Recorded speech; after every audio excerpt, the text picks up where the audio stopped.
দেখুন চোখ মুখ সব লাল হয়ে গেছে। আমরা এখন 13 ঘাটার নামায় আছি এখন।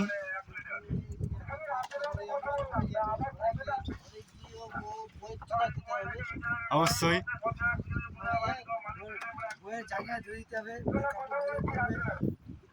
মগ মামু মগ আপনি কিছু বলুন। আমাদের 2 নম্বর চালানে গেছে। আজকে আমাদের খুশির দিন। আজকে মিষ্টি শেকড় মেকড় বহুত কিছু নিয়ে আসবে। আমাদের উপরে একটা চালানে গেছে, খুশির খবর। কিন্তু আমাদের এই ব্যক্তি দাও 1 প্যাকেট শেকড়, এই ব্যক্তির 1 প্যাকেট শেকড়, এই ব্যক্তির 1 প্যাকেট ওই হিরোইন যা হোক, 1 প্যাকেট সবজি, 200 টাকার সবজি নিয়ে আসতে দিয়েছে।